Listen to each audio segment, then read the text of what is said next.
I've had some time to reflect on what introducing my 4-year-old to the concept of death was really. Before we went, I told him we were going for a specific reason.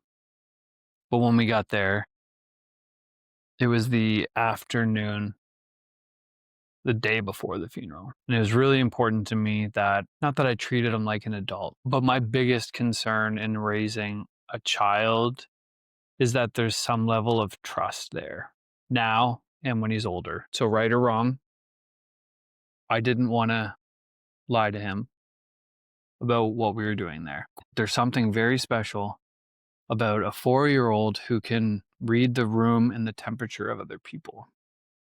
So that's another reason why I wanted to let him know what we were going to do and why we were going to be there, because it's important. He's going to see a lot of sad, sad people. When I was tucking Q into bed the night before the funeral, sat him down. I knew I was going to be there for a while, and I wanted to be. We had some toys. I read him 2 books like I usually do. And I asked him, "Do you know why we're here?" "To visit Nanny and Grampy." "Your mom's grandmother, she passed. She passed away. And what that means is she's no longer here with us." That's all I said.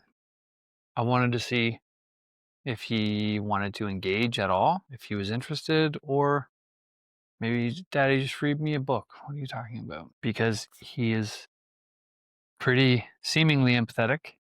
He dove deep quickly. Now, I didn't really know what to do next. So he said, "What happens when you pass away?" It's both exactly what I wanted and the worst possible outcome all at the same time. I'm not religious, and I'm envious of people who are, not just because they have an answer to this question, which I think would be very useful, but I have a certain level of respect for people who are that devoted to anything. But when he asked me, "What happens when you pass away? What does that mean?" I gave him all of the answers. I told him some people believe that there's a place in the sky and it's incredible. And some people believe in it so much that they're not afraid at all.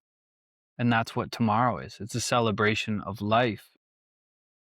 They believe that she's going somewhere better than here. Some people think that when you pass away, you go into the earth.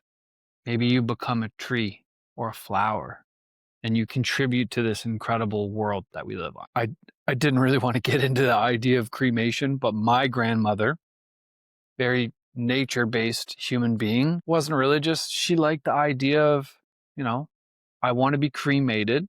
I want you to sprinkle me in my favorite places of all time, which we did. She never gave it much thought after that. She liked the idea of being a part of nature.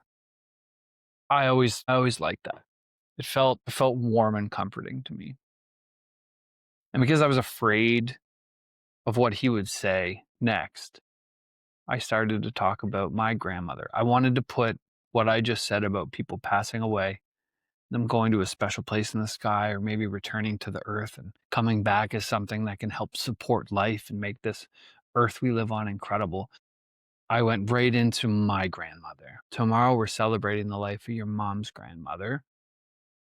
But a while ago, unfortunately, right before you were born, your great grandmother, who was my Grammy, she passed away. And she got to do it in a really cool way. She chose because she was sick for a while. She got to choose. And I think made is an incredible thing, a powerful thing. So I told him she was the most incredible person. She lived forever.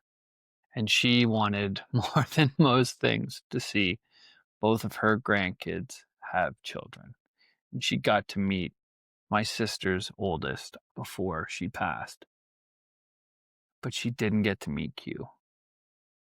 And I got so caught up in trying to make Q feel better by telling him about how amazing my grandmother was. He got upset and said, "We need to go see her now." "Sorry, what do you mean? Who do we need to go see?"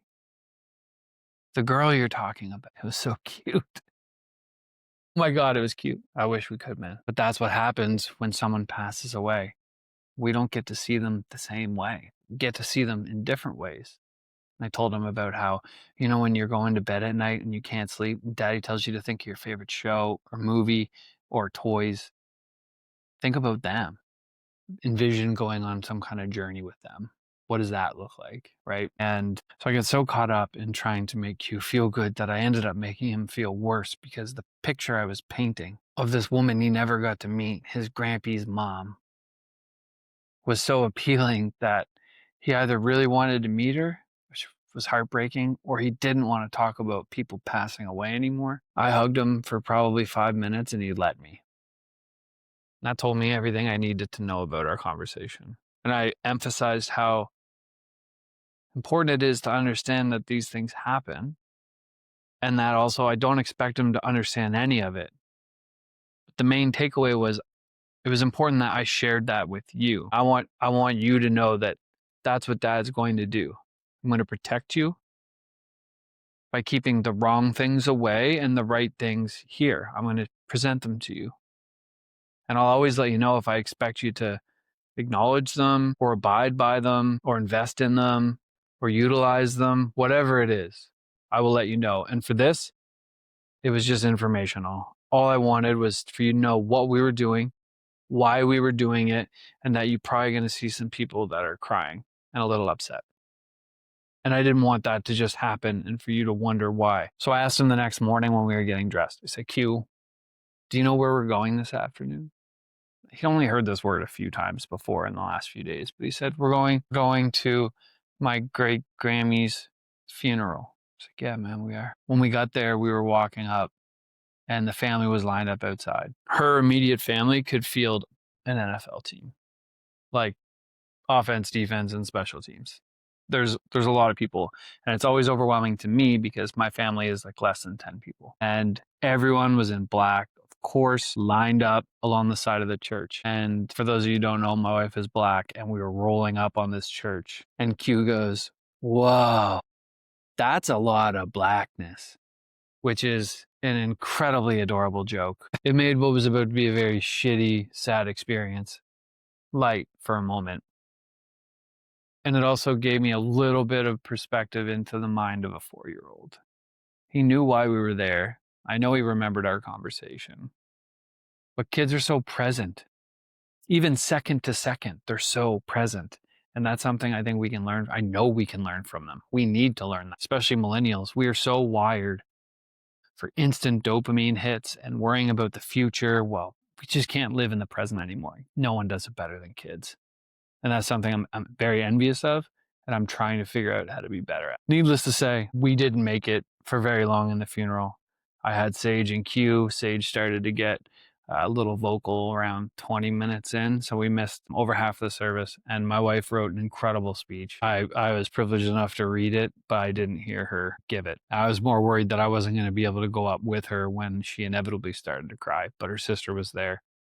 So I was outside with the two boys, and they were playing and having a great time. It was really good to see everyone we saw under unfortunate circumstances, but it felt like a really important thing to do as a family. Again, I'm not religious, but there's something about people in those moments. Take faith out of it. There's something about people and supporting each other when someone passes away that feels spiritual, even if you're not religious. I'd love to know what you would do in that situation or what you've done in that situation. Like, would you have done something differently? Do you think that me being that transparent with him might have adverse effects? He hasn't talked about it since, or did it all just go in one ear and right out the other? I know he felt it when we were talking about it, but like I'm going to try to always say, whether I'm right or whether I'm wrong, I'm always here, always trying. Cheers.